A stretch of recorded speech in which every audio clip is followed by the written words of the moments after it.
O Senhor esteja convosco. Ele está no meio de nós. Proclamação do Evangelho de Jesus Cristo segundo São João. Glória a vós, Senhor.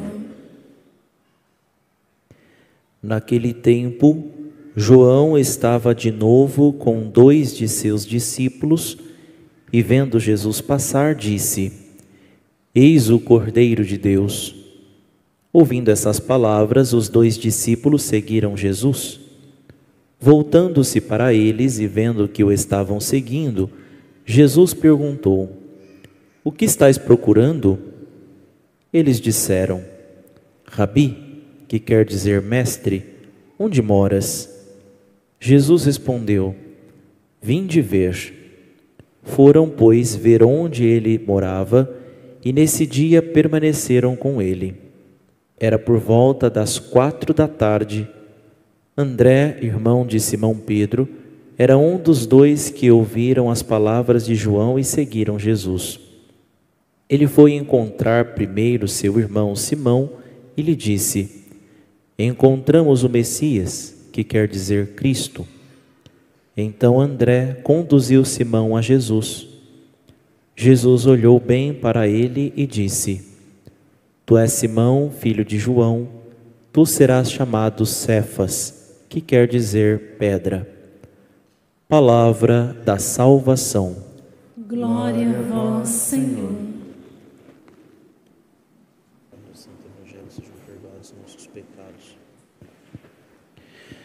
Queridos irmãos e irmãs, nós estamos celebrando hoje o segundo domingo do tempo comum, e no tempo comum nós somos convidados a percebermos o Senhor nos ensinando a sermos seus discípulos. Discípulo quer dizer aquele que aprende do mestre, aquele que é ensinado por alguém. E percebam que João Batista não era simplesmente alguém meio solitário que ficava comendo gafanhoto no deserto simplesmente. Às vezes a gente tem essa visão meio deturpada de São João Batista, né? Um homem que era meio grotesco, comia gafanhoto e mel, vivia no deserto, não tinha contato com ninguém, coisa do tipo. Não é esta a verdade. Haja vista que aqui é apresentado que ele tinha discípulos, 2 deles, João, evangelista, e André.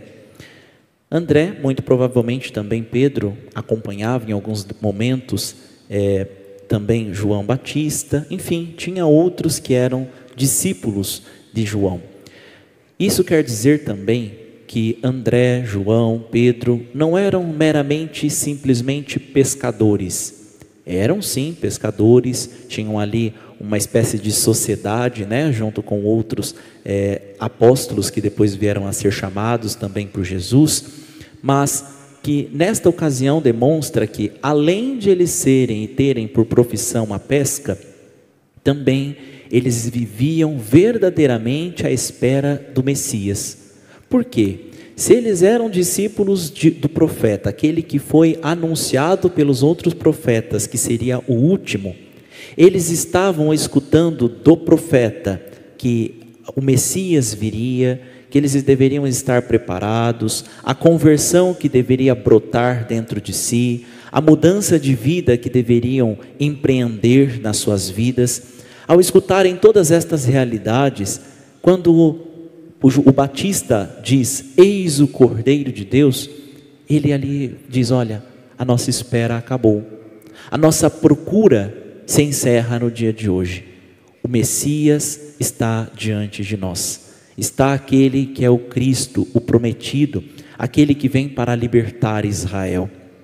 E por isso então, desta realidade é que nós entendemos e compreendemos a importância deste texto, deste trecho que nós estamos escutando, né? Quem eram verdadeiramente os nossos primeiros pais na fé? Quem são aqueles que sustentam, que são colunas, que sustenta, portanto, a nossa fé? Nós dizemos que nós somos católicos apostólicos, ou seja, que tem a fé dos apóstolos, a fé alicerçada nos apóstolos, aquilo que os apóstolos creem e que nós também cremos, e que nós também professamos. Por isso, uma fé apostólica, a mesma fé dos apóstolos, fundada nos apóstolos, alicerçada nestes apóstolos. E portanto, eles que já estavam à espera do Messias, eles que já estavam à espera do Salvador, aquele que libertaria Israel, mas que já estavam a esta espera, se preparando pouco a pouco, através da conversão, através da pregação de João Batista. Acontece então que num dia, estava próximo ao Rio Jordão, né? E o Batista anuncia, aponta para Jesus e diz: eis o Cordeiro de Deus. Para nós, isso aqui parece ser tranquilo, porque a gente escuta isso em todas as missas e a gente entende como Jesus sendo o Cordeiro de Deus, e é fácil esta compreensão. Mas imagina, neste primeiro século, neste primeiro momento, não é? Aqueles que estavam à espera do Messias escutar exatamente isso da boca do Batista, da boca daquele que estava e que era o último dos profetas, que tinha o espírito do profeta Elias, né? Como havia sido anunciado pelo Senhor. Ao escutarem, eis o Cordeiro de Deus, eles certamente recordaram de duas realidades. A primeira delas é aquela lá no livro do Êxodo, quando o Senhor pede que o cordeiro pascal pudesse ser imolado e com o sangue do cordeiro pudesse ser passado nas portas, nos umbrais das portas das casas, para que o anjo da morte passasse adiante. Mas também certamente recordaram do profeta Isaías, que fala, né, que o servo sofredor era como o cordeiro que vai ao matadouro em silêncio, ou a ovelha que é tosqueada em silêncio. Certamente lembraram-se destas duas alegorias, senão iria causar simplesmente estranheza. E que comparação estranha, né? Por qual razão vai ser o Cordeiro de Deus? Aqui João está anunciando como profecia o novo Cordeiro pascal, aquele pelo qual o anjo da morte irá passar adiante, aquele pelo qual aquele que quer perder as nossas almas irá passar adiante, se formos marcados com o sangue deste Cordeiro, daquele que tira o pecado do mundo, de Jesus Cristo. E por isso, todos nós somos convidados a, através do sacramento do batismo, sermos lavados, purificados pelo sangue deste Cordeiro, para que nos lavando, purificando de todos os pecados, nos abre as portas do paraíso. Assim, portanto, nesta referência, nesta lembrança daquilo que aconteceu primeiramente com o que foi anunciado, e que aconteceu com o povo no Egito. Antes de fugirem, antes de saírem do Egito, o povo então, naquele cordeiro pascal, unge as portas para que o anjo da morte passasse adiante e fossem eles resgatados, libertados e pudessem sair do Egito libertos, salvos pelo Senhor. Mas lá simplesmente de modo físico, aqui de modo completo, espiritualmente, daquilo que um dia fomos amarrados pelo pecado original. Entendendo isso, logo que João aponta Jesus e diz que ele é o Cordeiro de Deus, ouvindo estas palavras, os dois discípulos de João param de seguir, porque João era aquele que estava apontando Jesus, né? Eles estavam caminhando com João, eram discípulos de João, aprendiam com João, enquanto não vinha o Messias.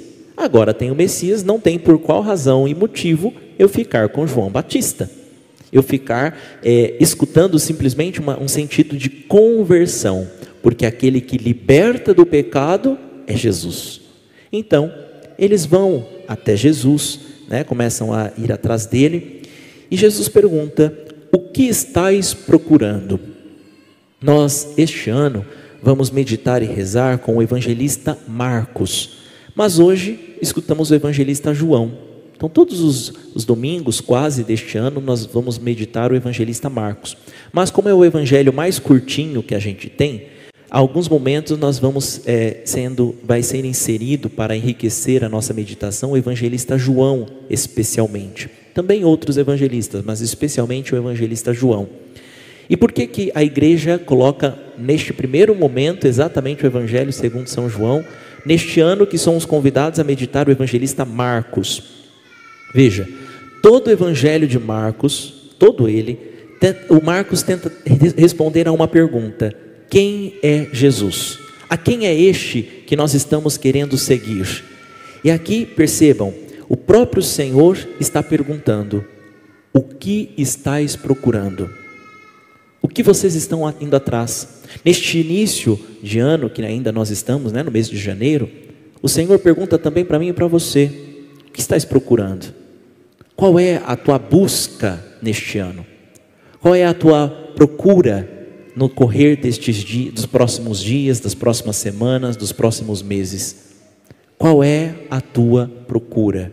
Qual a tua busca? O que procurais? E então eles dizem, perguntam: Rabi, que quer dizer mestre, onde moras? Aqui alguém pode talvez ficar achar estranho, Imagina que alguém que você nunca viu na vida se aproxima de você e fala: onde é que você mora? Você certamente vai falar: oxe, tá doido? Quer saber por quê? Quer ir lá roubar minha casa? Sei lá, qual razão que você quer saber onde é que eu moro, Mas esta pergunta faz muito sentido, porque lembram-se da hora que estava acontecendo isso, João faz questão de colocar que era por volta das 4 da tarde. 4 da tarde, o sol já começa a se preparar para se pôr, Num período que nós estávamos aqui, nesta realidade, nesta ocasião, o sol já começava a se pôr. E lembrem-se, não tinha energia elétrica, Então nessa época, por volta das 6h30 mais ou menos, já começava a ficar escuro. Então já precisavam estar dentro de casa, especialmente se fosse uma sexta-feira, porque precisavam se preparar para o Shabat, para o sábado, Por isso que a liturgia da igreja nos ensina que no fim da tarde, início da noite do dia anterior, a gente já pode celebrar a solenidade seguinte. Por isso que no fim da tarde de sábado nós já podemos celebrar então o domingo da Páscoa, da ressurreição de nosso Senhor, porque era a tradição judaica, que nos ensina exatamente estas realidades.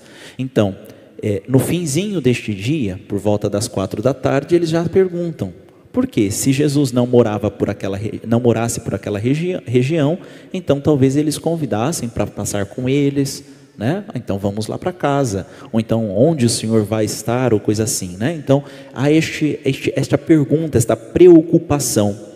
E Jesus então responde a eles: vinde ver. Com João, eles estavam escutando João. Agora Jesus quer que eles tenham uma experiência com Jesus, para permanecer com Ele. Se nós seguirmos o Evangelho de João, aqui existe exatamente uma importância muito grande, a permanência. O capítulo 15 inteirinho de São João é só sobre permanecer, Permanecer em mim, eu permanecerei em vós. Se vocês permanecerem em mim, eu que permaneço com o Pai, vocês permanecerão na casa de Deus. E assim o Senhor vai dizendo tantas vezes acerca da palavra permanência. Permanecer, não basta somente ir escutar Jesus e voltar embora. Jesus quer que eu e você, a exemplo de André e João, nos aproximemos dele, façamos uma experiência com ele e permaneçamos, fiquemos. Por isso que Jesus nos diz que o céu, ele nos prepararia uma morada, ou seja, a morada é permanente, e nos diz que aqui é passageiro, nos diz que aqui é uma hospedagem. Por isso então, irmãos e irmãs, precisamos ter muito claro isso em nossa mente, Então este vinde ver é para permanecer com ele. Vinde ver onde eu moro, e o Senhor mora na casa do Pai, neste redil, neste lugar onde é seguro. Ele quer que, portanto, os discípulos, ao fazerem a experiência, permaneçam com Ele. Não sejam somente escutadores, mas permaneçam, fiquem unidos, Apesar de retornarem para suas casas ao anunciar o Evangelho, ao pregar a boa notícia do reino, que possam permanecer, ter dentro de si os mesmos sentimentos do Senhor. Então, eles foram ver onde ele morava e nesse dia permaneceram com ele. Estiveram juntos, né? Ficaram unidos a nosso Senhor Jesus Cristo.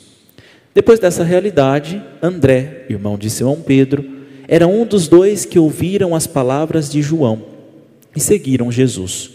Ele foi encontrar primeiro seu irmão Simão e lhe disse: encontramos o Messias.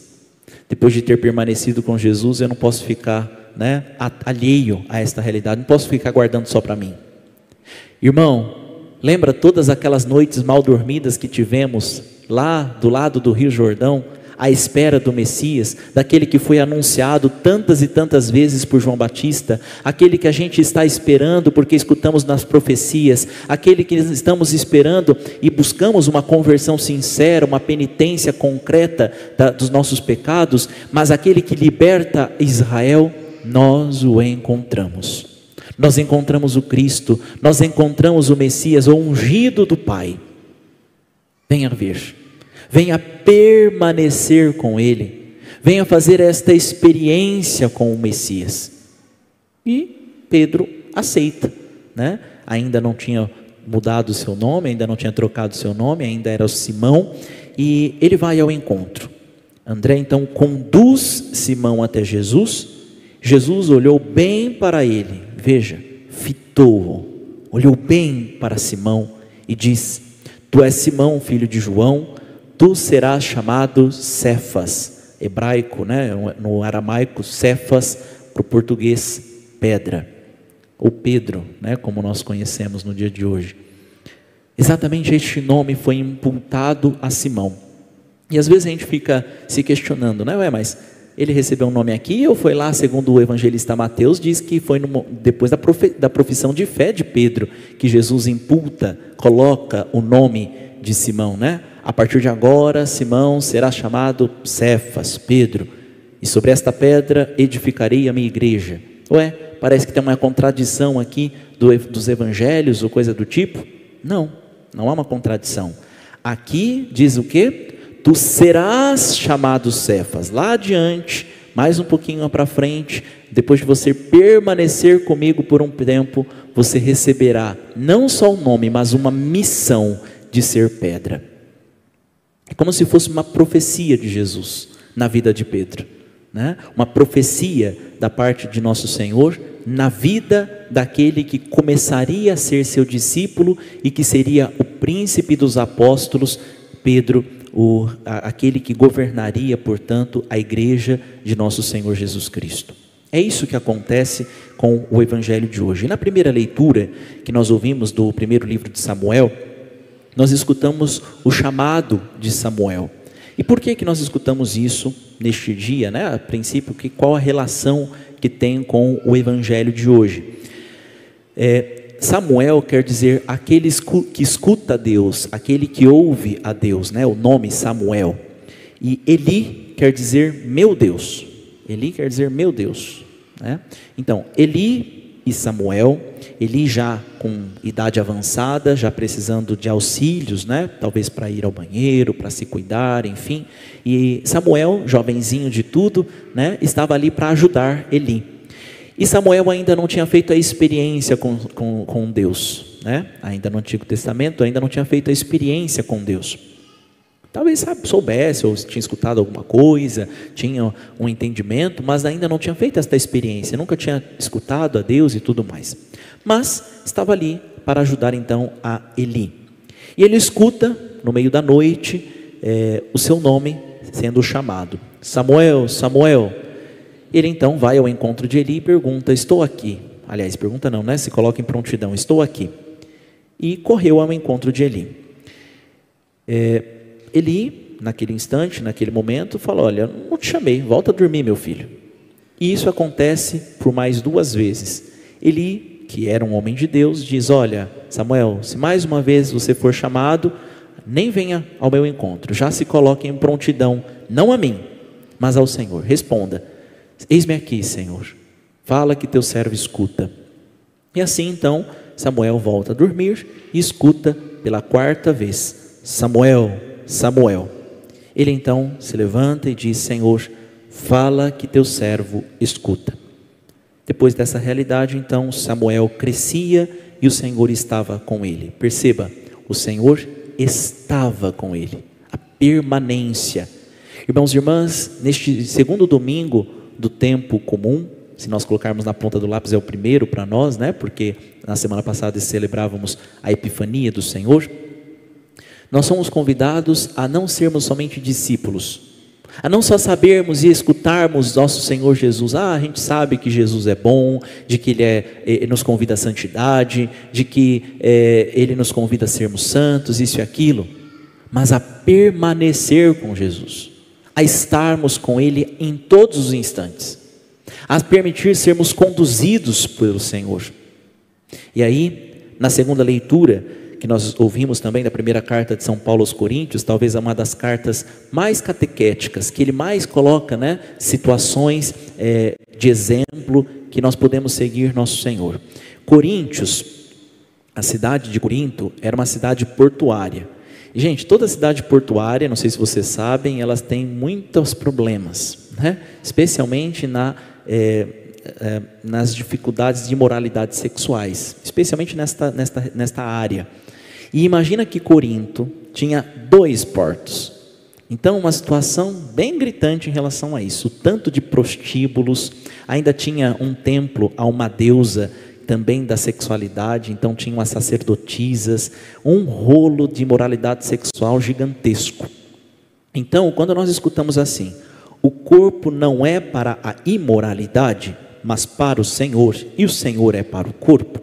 Talvez nós escutemos isso aqui, falando, imoralidade em relação à corrupção, em relação à questão da minha vida do dia a dia, ou coisas do tipo. Não, aqui está falando de moralidade sexual, é disso que está dizendo.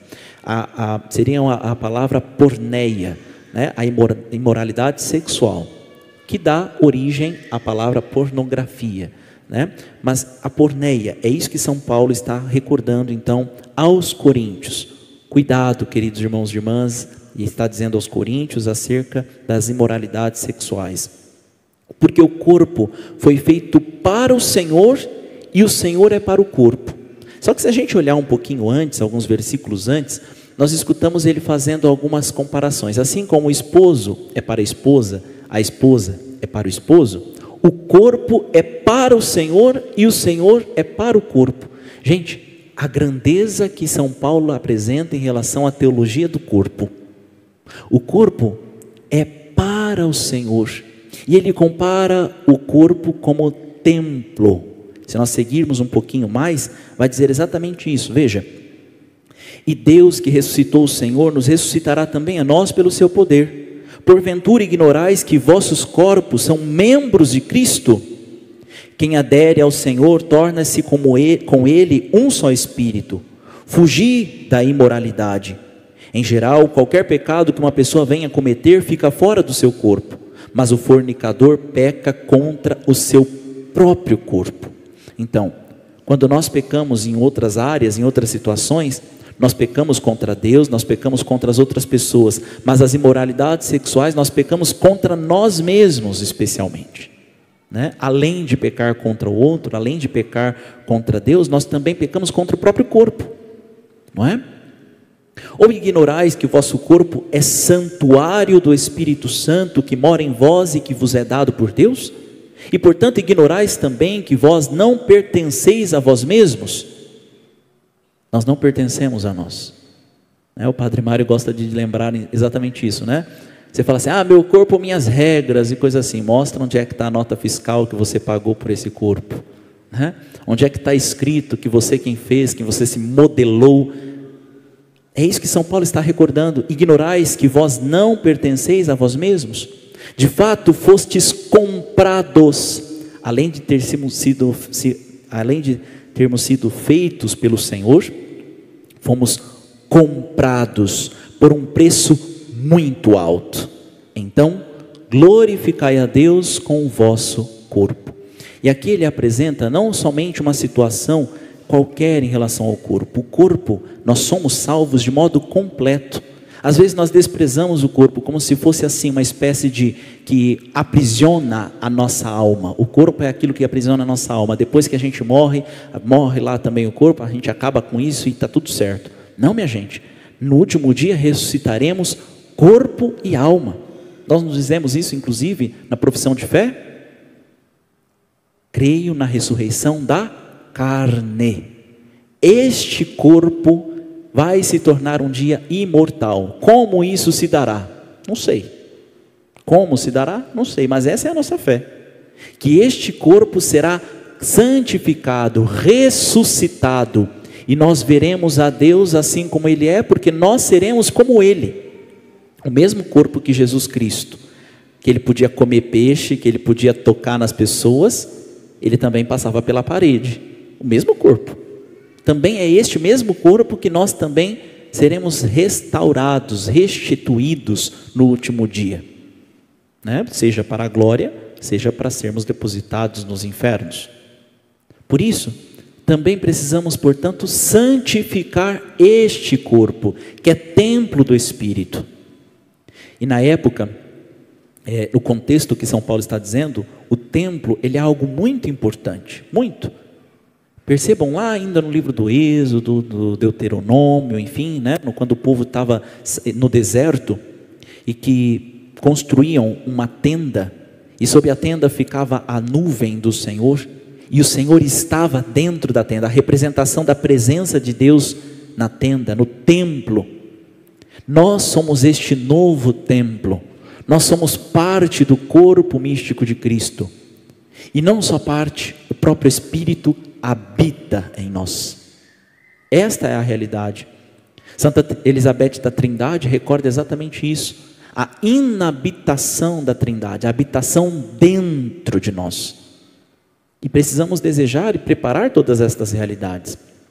Tem muita gente que prepara tudo isso no tempo do advento, no tempo da quaresma, aí chega no Natal, chega na Páscoa, joga tudo para cima e não está nem aí com mais nada. O que adiantou preparar tantas coisas, pintar a casa, organizar todas as coisas e depois viver numa bagunça, né? Sabe aquelas pessoas acumuladoras que a gente vê às vezes, né? Uma pessoa que tem um problema, um transtorno de acúmulo, tudo que ela encontra vai juntando em casa e coisas do tipo. Às vezes nós vivemos exatamente isso. Nós vamos juntando nas nossas vidas, no nosso dia a dia, uma quinquilharia de coisas. Aqui apresentado hoje por São Paulo como as imoralidades sexuais, mas isso em relação a todos os pecados. Uma quinquilharia de coisas que faz com que a gente viva como bichos, né? Distantes da graça, distantes da misericórdia.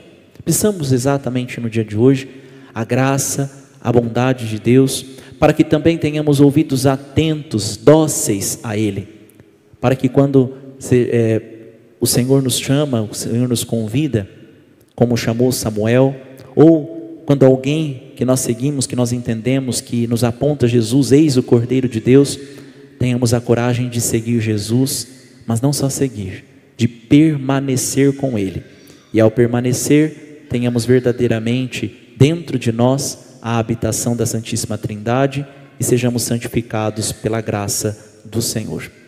Professemos nossa fé. Creio em Deus Pai Todo-Poderoso,